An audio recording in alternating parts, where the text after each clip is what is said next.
शेर नहीं रहा लेकिन उसका छावा अभी भी जंगल में घूम रहा है। তো ফাইনালি দেখে আসলাম ভিকি কৌশলের ছাওয়া ফার্স্ট ডে ফার্স্ট শো। কি এনার্জি, কি ডেডিকেশন, কি অ্যাকশন, কি স্ক্রিন প্লে, কি ডায়লগ, মানে মাখন মাখন মাখন, মানে তাড়ু ফাড়ু, মানে স্ক্রিন পুরো ফাটিয়ে দিয়েছে ভিকি কৌশলের পারফরমেন্স দিয়ে। কি এক্সট্রিম লেভেলের কাজ করেছে ছেলেটা, কি করেছে সিনেমার মধ্যে। তোমরা দেখে তোমরা থ হয়ে যাবে রীতিমতো যে ভিকি কৌশল আমাদের প্রত্যেকে যারা ওখানে সিনেমা হলে বসেছিল প্রত্যেকে রীতিমতো লিটারালি চিৎকার করছে। আমি তো চিৎকার করে করে আমার গলা পুরো মানে যাচ্ছে তাই অবস্থা। আমি জানি না এর পরে কি হবে, আমি জাস্ট সিনেমা হল থেকে দেখে আসলাম। দেখো গল্প তোমরা ট্রেলারে যেটা দেখেছো যে শিবাজি এখন নেই, তা এখন তার সেই কর্তৃত্বটা বহন করবে কে? সম্ভাজি মহারাজ। ওকে, ভিকি কৌশল। তা এখানে সম্ভাজি মহারাজ তার বীরত্ব, তার অধিকার, তার কর্তৃত্ববোধ, তার এই যে সাম্রাজ্য চালানোর যে নীতি, তারপরে সমস্ত কিছু এখানে কিন্তু দারুণভাবে কিন্তু ফুটিয়ে তোলা হয়েছে। দেখো সিনেমার মধ্যে কিন্তু ফ্লজ আছে, আমি কিন্তু বলছি না যে সিনেমাটা একদম অ্যাকিউরেট হয়েছে।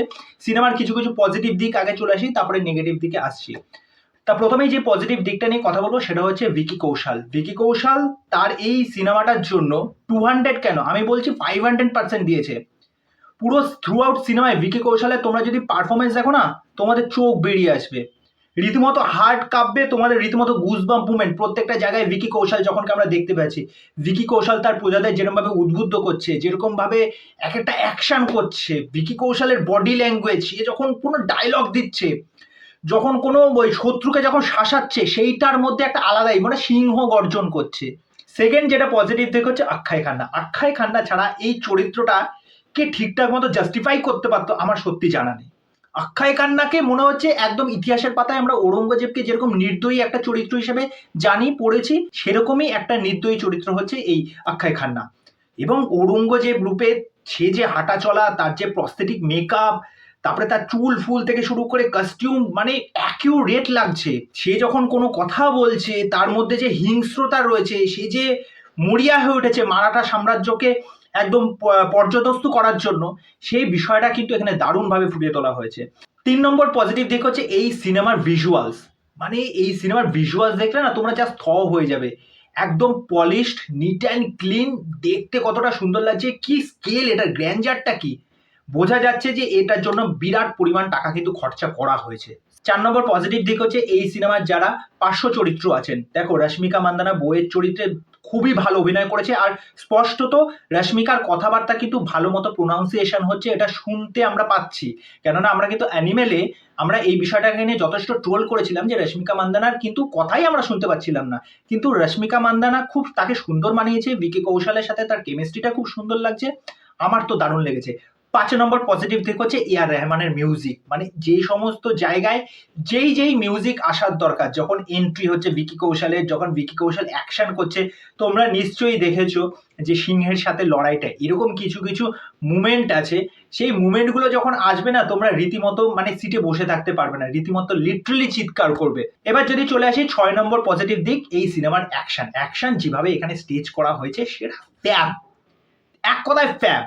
মানে মুভির প্রথম ভাগ যদি বলি 30 to 40% হচ্ছে অ্যাকশন, একদম ইন্টারভেলের পরে কিন্তু সেকেন্ড দিকে মনে হয় 70% অ্যাকশন, এবং লাস্টের দিকে 30 মিনিট তোমাদের হয়তো মনে হতে পারে এই জায়গাটা সিনেমাটা স্ক্রিন প্লে একটু ড্র্যাগ করছে, কিন্তু না, ওইটার মধ্যে কিন্তু একটা আলাদা জিনিস লুকিয়ে আছে এবং সেটা যথেষ্ট বেদনাদায়ক।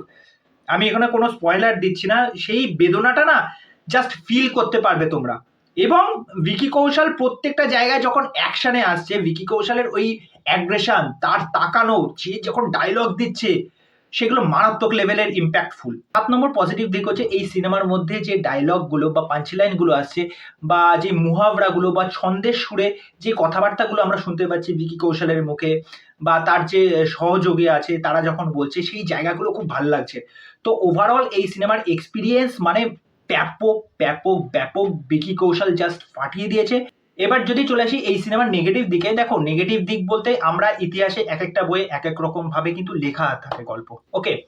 তা আমি বলবো না যে এইটার মধ্যে সমস্ত বিষয় একদম গল্প করে খুব সুন্দরভাবে এখানে স্টোরি সেরকমভাবে দেখানো হয়েছে।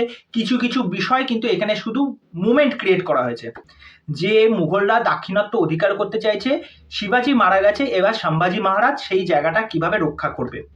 সুতরাং এখানে ভিকি কৌশল ওপরেই কিন্তু ফোকাস করা হয়েছে। অন্যান্য চরিত্র আছে, ঠিক আছে, তাও ঠিকঠাক মতো ব্যালেন্স করে চলেছে। এবার কিছু কিছু জায়গায় হয়তো একটু চেঞ্জেস এনেছে।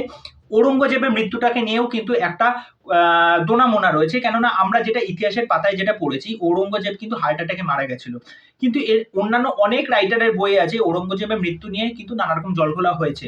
ইভেন যে সম্ভাজি মহারাজ যে মারা গেছিল সেটা নিয়েও কিন্তু যথেষ্ট কাহিনী আছে। ওকে, সুতরাং তোমরা এত কিছু ভাবতে যাবে না। ওভারঅল এই সিনেমা যেরকম ভাবে এটার মেকিং, যেরকম ভাবে এটার স্কেল, যেরকম ভাবে এটার অ্যাকশন সিকোয়েন্স, এটার প্রত্যেকটা ডিপার্টমেন্টে কিন্তু হ্যাটস অফ। ভিকি কৌশল মানে ওয়ান অফ দ্য ফাইনেস্ট তার কেরিয়ারের মধ্যে এই একটা কাজ। আমি শেষমেশ একটা কথাই বলবো, অত কিছু ভাবতে হবে না, জাস্ট দেখে আসুন। মানে আগুন লাগিয়ে দিয়েছে ভিকি কৌশল, জাস্ট আগুন আগুন। তা চলো আজকের ভিডিও এখানে শেষ করছি, পরবর্তী ভিডিওতে আবার দেখা হচ্ছে। আর তোমাদের কেমন লাগলো ছাওয়া সেটা কিন্তু অবশ্যই কমেন্ট করে জানিও। তো চলো, বাই।